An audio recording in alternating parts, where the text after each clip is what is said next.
Hey guys, welcome to Inverted Savasana wind down class. For this class, you just need a mat and a comfortable, quiet place. When you're ready, I'll meet you back here.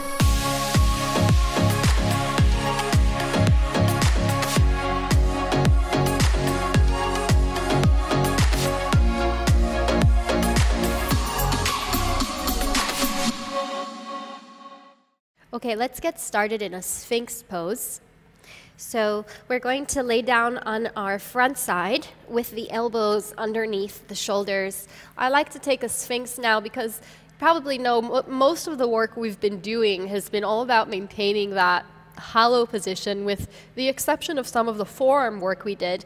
Most of it has really been very intense on engaging front side body. So here we're getting a little bit of a stretch. Sphinx is a really nice place to start. See if you can really feel the elbows, just as we did in some of the work in the classes, pushing the floor away. And then what I like to do in the Sphinx to really activate the front side of the body is to imagine that the elbows are dragging back. So imagine your elbows dragging backwards, and now puff your chest forward. So we're beginning to feel a little bit more activation in the muscles around the lower and middle back, and we can have a little bit more of a conscious opening along the front side of the body. Holding here, taking some deep breaths, allowing front side to open and expand.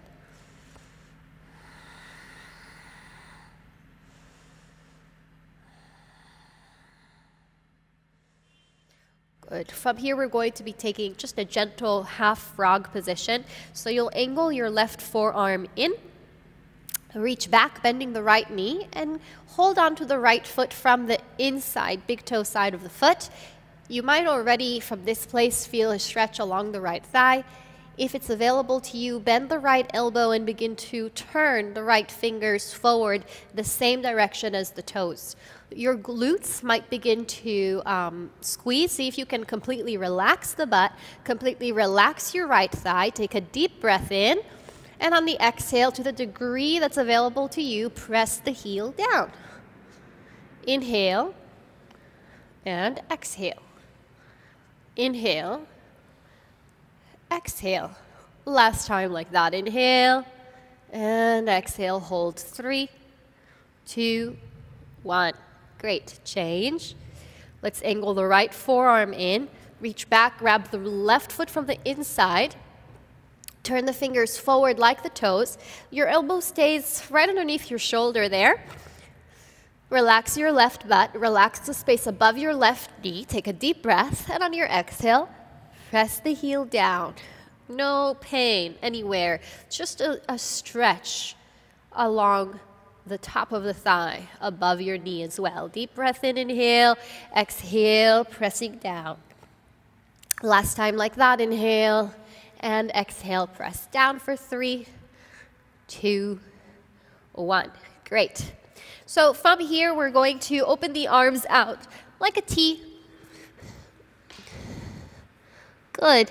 We're going to lift the left leg, up and over towards the right side. You can rest your head on the mat.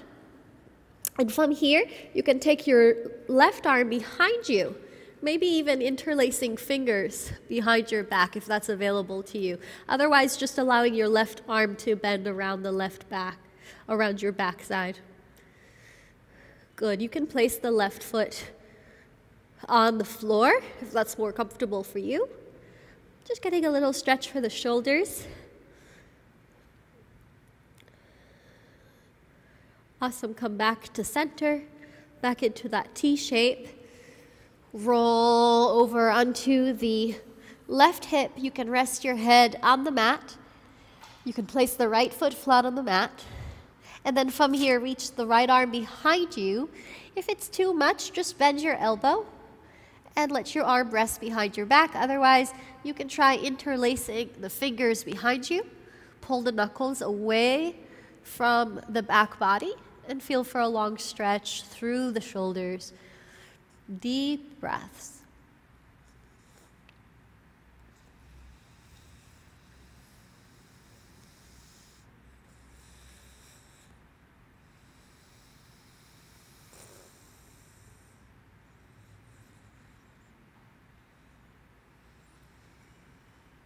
Good. Coming back to center. Come back into your Sphinx position.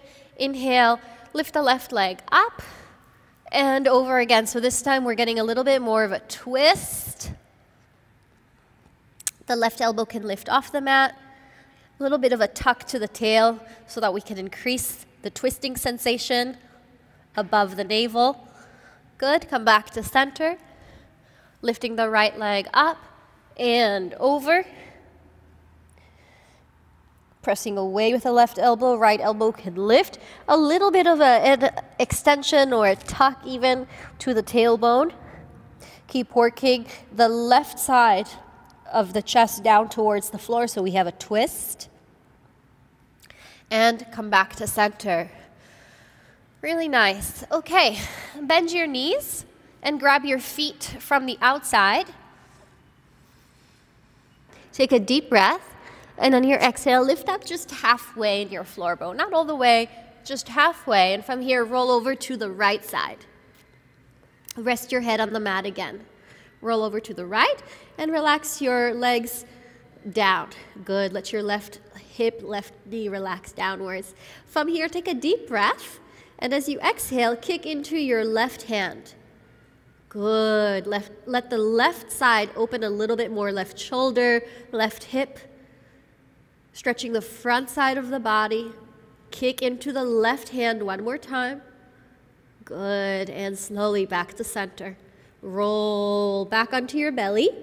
Kick up just halfway and roll over the other way. So we have the left side of the face on the mat, left ear on the mat. Relax your legs. And then from this position, begin to kick into your right hand. We can begin to really isolate the stretch into the right shoulder, but you may also feel it all along the right hip flexors, the right thigh. So our goal is really to stretch the front side of the body after all that work. One more breath, kick, and come back to center. Good. Take a deep breath in. And on your exhale, kick straight up. Just come into an easy Dhanurasana. Don't work too hard here. Just feel front side body open, chest expanding. One more breath. And slowly release. Good. Excellent. Okay, from here you're going to come into a tabletop position. And we're going to extend the fingers forward, coming into a puppy pose. Just relaxing into a puppy pose. If you feel more comfortable with your forehead on the mat, relax the forehead on the mat. I like to cross my arms.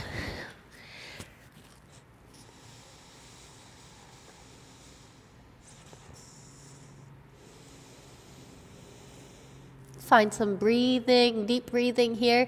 And we really want to send the breath into the area where we feel any sense of tightness, anything blocked.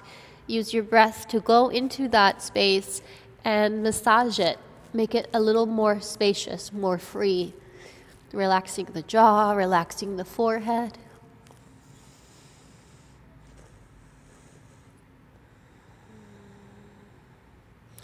Beautiful. And then sit all the way back, hips onto the heels. We're going to do Ardha Karmasana, half tortoise pose. So it's an extension for the spine. Sitting the hips on the heels, lift the arms up. Press the palms together and cross your thumbs. Just like we learned in our handstand class, you're going to elevate the scapula upwards and hollow the front side of the body. Pull the navel in, ribs in. Inhale, stretch up, and nice and slow, lower down. Try to get your forehead to touch the mat first. Then the pinky fingers. It's different than child's pose. So we really want to extend the fingernails actively away from the tailbone. This will cause the elbows, the arms to be lifted off the floor. Try and get the tip of the nose to touch with the mat. Breathing deeply into the entire spine. You can even give your breath a color so that you can see it as it travels through the body.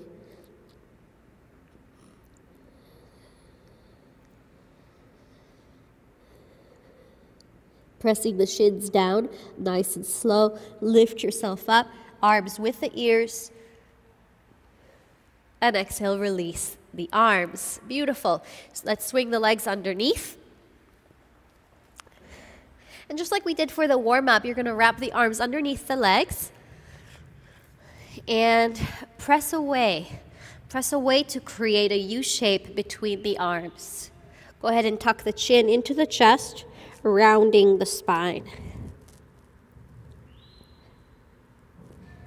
Also a wonderful stretch for the shoulders, for the back muscles, which have worked really hard to support us in our inversions. Inhale, look forward, stomach towards thighs. On the exhalation, roll in, cat tilt. Inhale, cow. Exhale, cat. Last time like that, inhale and exhale. Great. Okay, take Baddha Konasana, bound ankle pose for external rotation. I measure a fist between the pubic bone and the heels. I open up my feet like a book. This definitely helps in creating a little bit more opening all the way to the hip joint. So the external rotation starts with the head of the thigh bone, the femur, rotating inside of the socket. Do your best to reach the weight forward. Good. Now you can play with those cat-cow tilts forward and back, or if it's available to you, you're going to reach all the way forward, as far forward as you can, comfortably, and spend 5 breaths here. Breathing into the opening, into the sensations in the hips. Keeping the face relaxed, the jaw, especially the teeth, the tongue.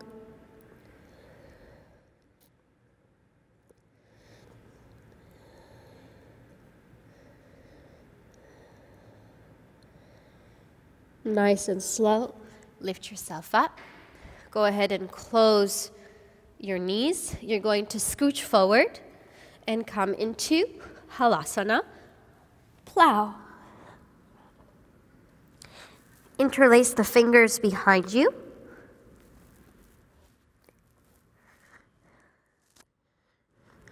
You can always bend the knees if you need to modify and plow. Otherwise, extending the legs and bringing the hips over the shoulders, really stacking them over the shoulders. This will prepare us for the queen of all the postures. One of the most wonderful inverted postures we have, shoulder stand. So when you're ready, take your hands onto the middle, lower back, and lift one leg up at a time or both together if that's available. We want to apply everything we know in the method. So we stack the joints, ankles over knees, over hips, over shoulders. And if that's still very challenging for you, you apply the lean method. So you're never forcing, you're slowly leaning forward onto your shoulders. When you hold your pose, be sure it's not just frozen, it's alive with extension. Extend your toes upwards. If you feel comfortable, close your eyes. Here we get all the benefits of an inversion practice. We reverse blood flow into the brain, so we improve mental function, concentration, articulation. But instead of lighting up the body with energy, we're beginning to soothe and relax the nervous system.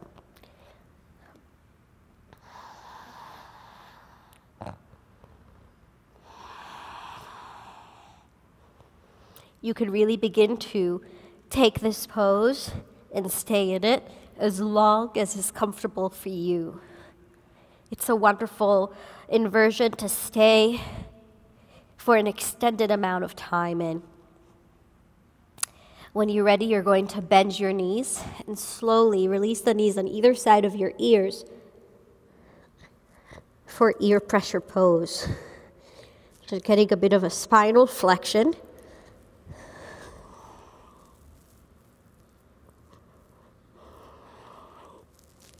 Then taking the hands to the mat and using the fingers like brakes, nice and slow, lower upper back, middle back, and lower back to the mat. Extend your legs and lift the chest up into fish pose. Lift your chest up. Fish.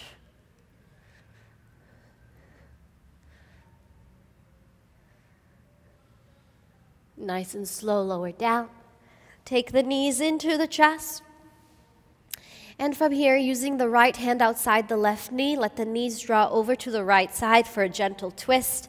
Make sure your knees are in line with the hip, not below the hip. Then turn the gaze over to the left side.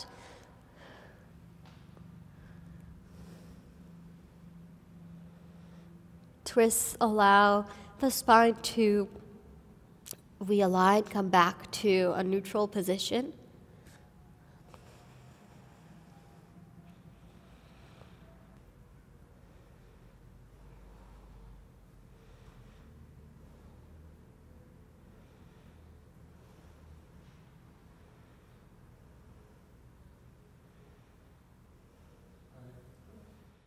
And then nice and slow, come back to center. Take your left hand outside the right knee and aid the knees over to the left side, making sure the knees are somewhere in line with the hip. You can turn the gaze over the right shoulder. Welcome to close your eyes and just allow gravity to work itself on you naturally. So there's nothing to do.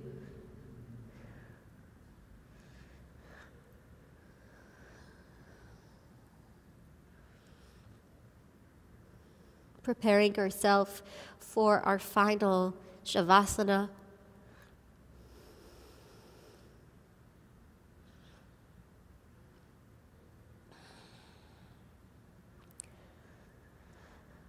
One more breath here. And then nice and slow, come back to center. Give yourself a good squeeze. And we're going to take our Savasana today with the wall. And if you're not familiar yet with this inverted Savasana, I'm very happy to introduce it to you. It's a great tool to add to your relaxation techniques. So you're going to be sitting down facing the wall. And we want to be quite close to the wall. Our hips come quite close to the wall. Lift your legs up the wall. And lay down on your back the way that you would for your Savasana. Completely relax your legs, your feet. Let the arms fall by your side, palms facing up. In this inverted Savasana, we not only get the benefits of deep relaxation, we also continue to release blood from the feet and into the heart space, into the head. You could do this pose every day, anytime you have a few moments for yourself. This is a great place for a few breaths of deep relaxation, of scanning the body for any tension. And even on days where you may not necessarily have the energy to turn upside down, you can still get the benefits of inversion with this simple but really profound posture. Close your eyes and allow the floor to hold you. Stay as long as you like. Namaste.